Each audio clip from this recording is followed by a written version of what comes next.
Excuse me, sir. Do you have Prince Albert in a can? You do? Well, you better let the poor guy out. We didn't get any of that in this movie. But you know what? They still all float. They all float. I got some balloons just for the occasion. The nice bright red one. Actually, I got a couple of colors, but the red one seems to just fit with the Pennywise style. There's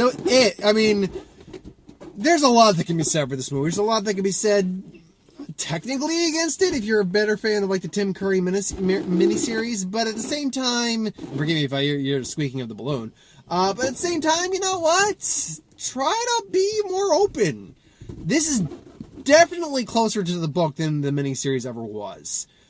That said, they also do a lot in this movie that they didn't do in the book, and they took out a lot of stuff from the book in here. So, yeah, I can't say this is like a spot-on adaptation, because there's no kid orgy going on in this movie, thank God. King, what were you thinking when you wrote that? I mean, if you've ever gone on crack, try to find the article, like his top 7 or his excuses for why he pretty much wrote child porn in his book. Yeah, try to explain it any way you want. You're still writing kids underage fucking. But, the movie was great. It was a great movie. It's not my favorite movie of the year, but I mean, of the movies I can remember I've seen this year, it's might rank in the top 10. They really captured the balance of the coming of age, very Stand By Me, very Stranger Things, 80s coming of age movie, mixed with a horror movie about a demon clown that wants to eat you. And yeah, they don't skimp on the clown eating people either.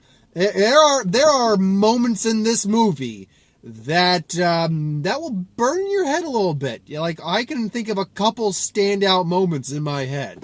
For instance, Georgie, the death of Georgie. By the way, spoilers, and you've clearly watched this original Stephen King if you're watching this review, or I assume you would, but also you know the book. It all floats in this video. I'm just going to do this for a little while I talk, just because it's kind of fun. And the balloon just kind of bounces. It's just so weightless. So yeah, the Georgie scene.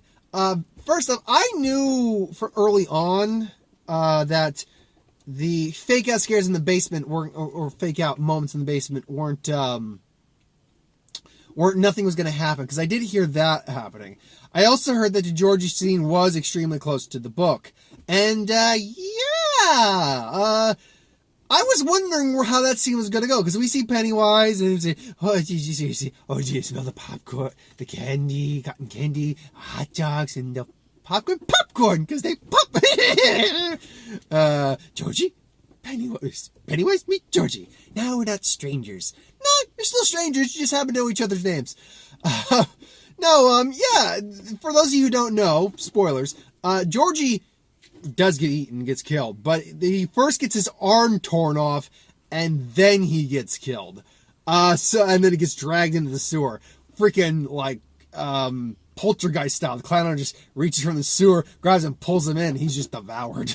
Just, oh god. And we see his little arm just get torn off, and him just screaming for his brother. Just, it's horrifying. Another scene where, oh fuck, what was the kid's name, damn it? The one whose mother was overbearing, and the one who was like really hypochondriac. He breaks his arm, and it's kind of just, it's like broken in 3 different places, so it's just a limp noodle of an arm. And then, yeah, there's a couple moments in this movie that are just horrifying to look at. And at the same time, you can't take your eyes off the screen. Seriously. There was one moment that I saw one of the TV spots that everyone was just scared, got scared shitless by. When Beverly more or less kills her dad, who, I don't know how it is in the book. It's very much implied in here, though, that he was molesting her, possibly even, like, having sex with her. He's at the very least molesting her. But she knocks him out, and she's about to leave, and then Pennywise just appears and grabs her. So, everyone jumped to that, but I didn't jump at that moment at all, because I knew it was coming. What I kind of occasionally kind of averted my eyes was the shots of stuff in the dark where I couldn't see anything. Because I knew it was like, oh, fuck, a jump scare's going to come out. And the difference is, the atmosphere has been set up well enough that it would be a legitimate scare. Fuck. And sure enough, like, damn it! So, alright, you got me, god damn it. All the kids in this, similar to the miniseries in a positive comparison, all the kids do phenomenal. Kid actors are great because it really has a blend of coming of age, horror, and comedy, honestly. This is a surprisingly funny movie, particularly from the kid who talks a lot. I can only remember Billy and Beverly. I can't remember the other ones. But the one who talks a lot, he's just likes to... it's like, what do you... is all your mom's birth control bills? It's like, oh, is this birth control bills for your mom? Yeah, I'm saving it for your sister. The kid is just... Man, it was hilarious. Oh, man, he just kept throwing out one-liners, and they just kept, just going, oh, just shut up. But at the same time, it's funny, because I even heard people in the audience calling him, annoying, but in a good way. And then the rock fight happens, and you're like, holy crap. And it's like, go suck your father's thing, you mullet-wearing fucker, and then just flips him off, and everyone just gave an applause to that. That rock fight was brutal, by the way. That was just fucking brutal, it was not like the rock fight in the original series. This was like, boom, smashing rocks to the head. You could have seen them killing each other with that rock fight. Man, it was the guy that Henry, I do remember that, the main boy's name. The guy that got to play him, he portrayed a sociopath, man, with no regard at all, who Pennywise just drives crazy.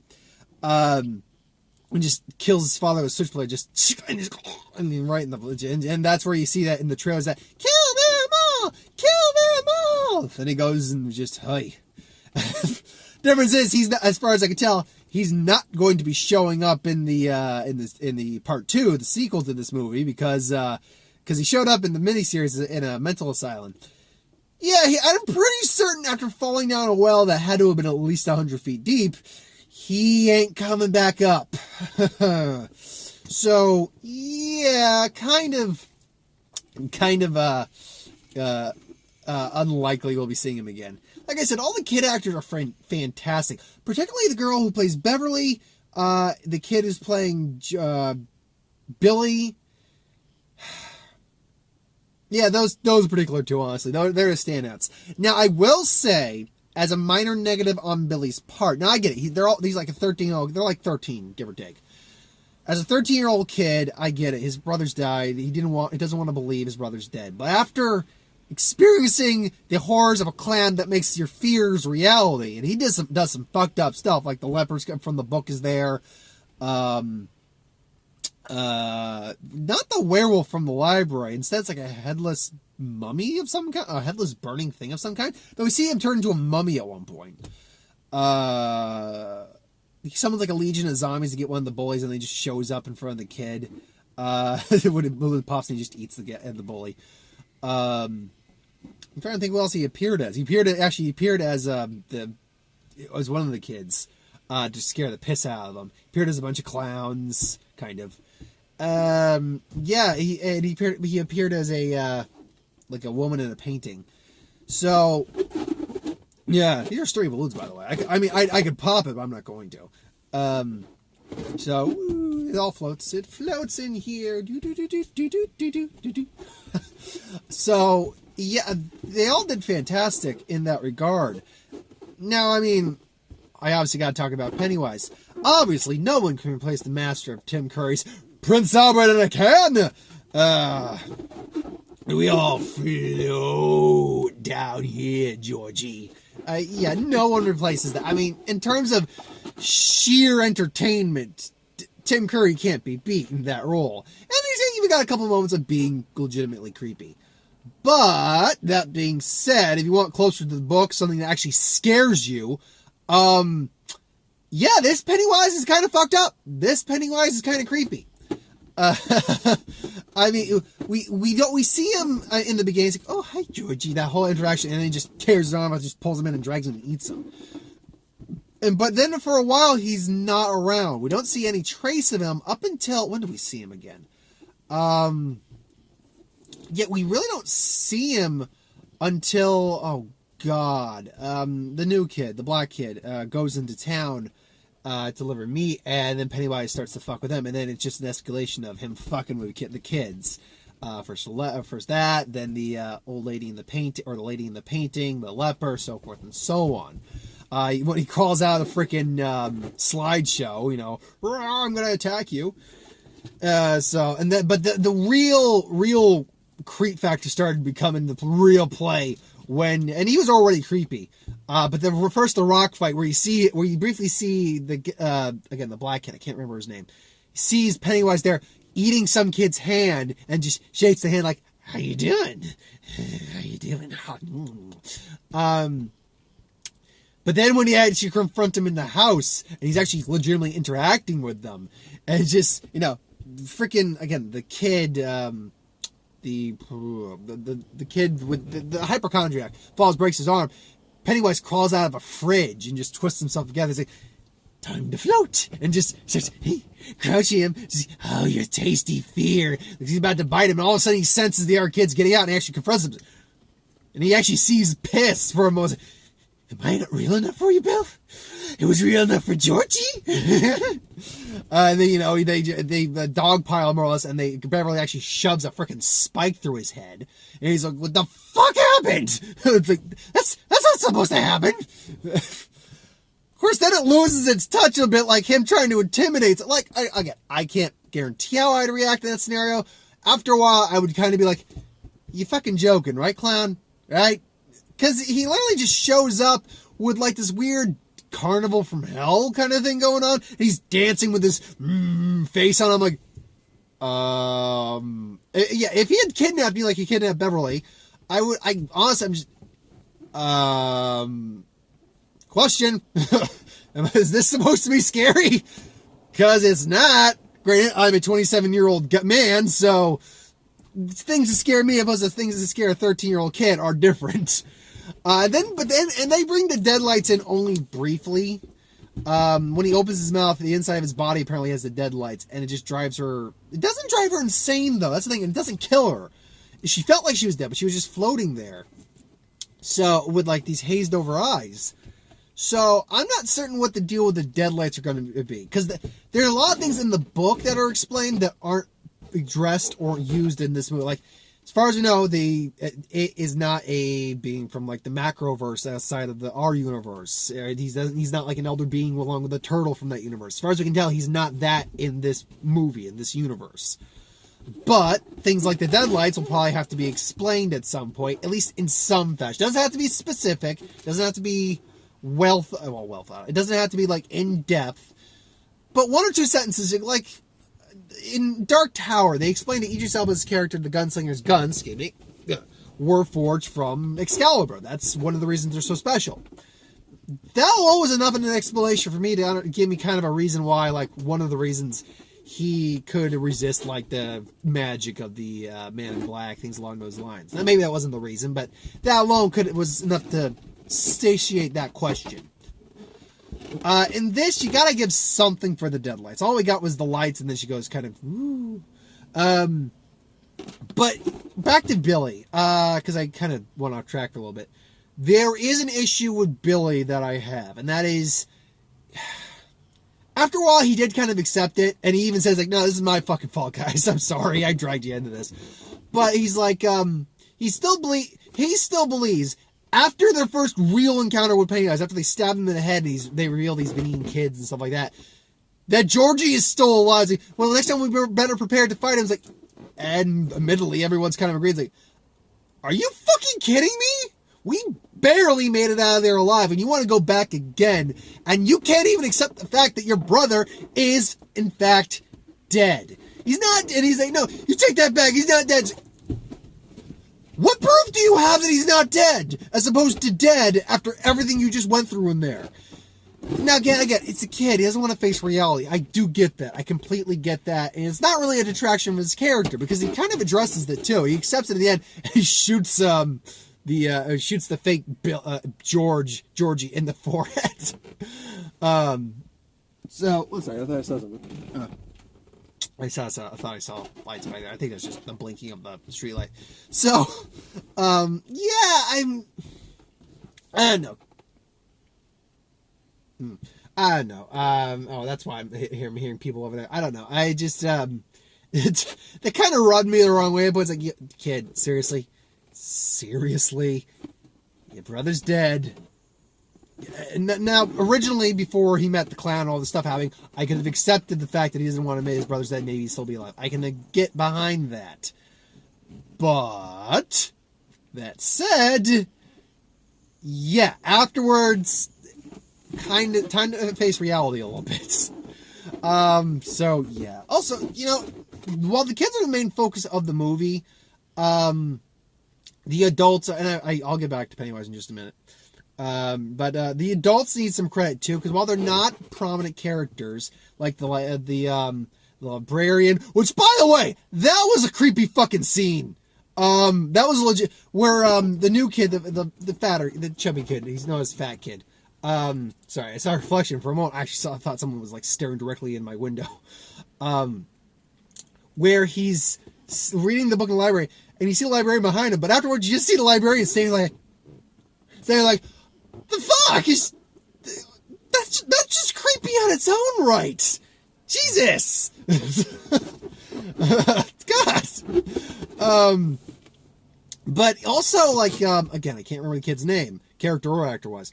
But the overbearing mother of the other kid, she, unlike the other one who was just like an overbearing, like almost like Norman Bates' mom, this was a very kind of white trash overbearing mom. She seemed very much like that.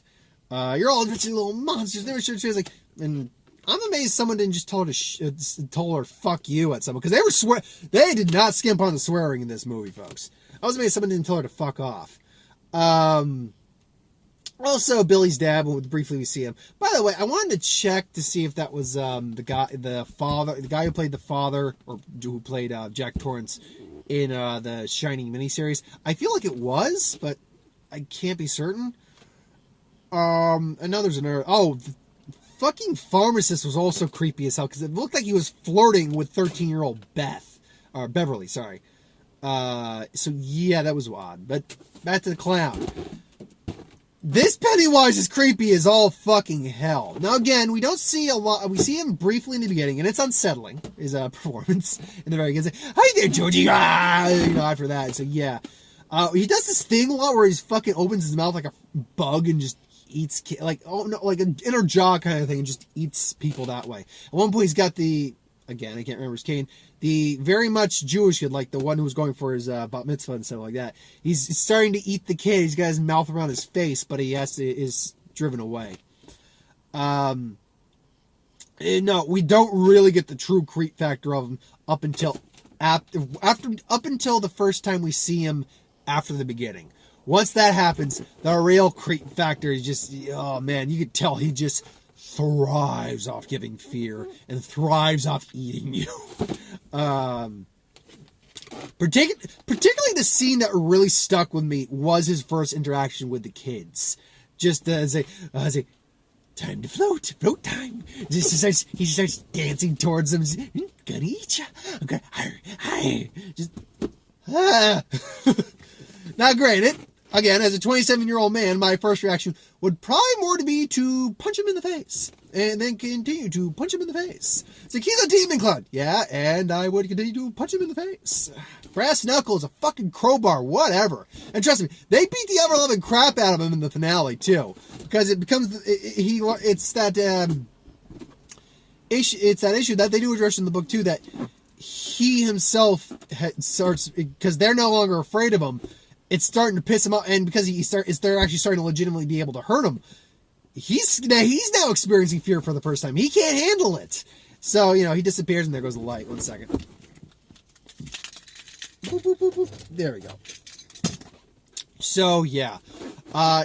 So when he disappears, now I don't know if there's an after credit scene. I don't think there is, because they pretty much said there'll be a chapter. They ended with chapter 1 with the title It. So we know this is chapter 2, so we know it'll come back. I got a lot of trailers, so I'm going to try to go through this as fast as possible. Only real new one that I got was Bad Moms Christmas, and I didn't see the first Bad Moms. Here was really good. This looked alright. This looked fine. Blade Runner looks good. Flatliners, this was the new trailer. Whatever. If it's the only thing available, I'll see it. Happy Death Day, I've seen that. That looks stupid. Justice League, looking forward to that. Mother. I don't really think I'll see it, but maybe I'll see it. Who knows? I'm not a big horror guy. So, Kingsman, looking forward to that. And Death Wish, not looking forward to that, I'll be honest. Here's the thing, it's Eli Roth. I'm hit or miss with him. But it's the fact that it was that AC/DC song that killed the trailer for me. If you had actually played it more seriously, like he was going around doing this with a more serious tone or song, maybe you could have had something there. Because it would have made that last scene with him talking to his therapist a lot more poignant and strong. Instead, it's just like, oh yeah, he's going vigilante. No, I agree with Mark that this is just like, it's glorifying vigilantism. And that, no, just no. Which is a shame, because I want Bruce Willis to have a comeback. I really do. But anyway, thanks for watching. I hope you enjoyed. I'm going to combine Magic today for tomorrow as well, just because it's too late. It's going to be late when I get home to upload this. So, yeah. Don't worry, though. I will have Magic tomorrow if you were one of the people who cares about that. Honestly, there's no Dragon Ball Super this week, but there is Rick and Morty. And there is, and I'll do Box Office. And What If will be later the weekend. So, yeah. So, thanks for watching. And remember, we all float. Good night, folks.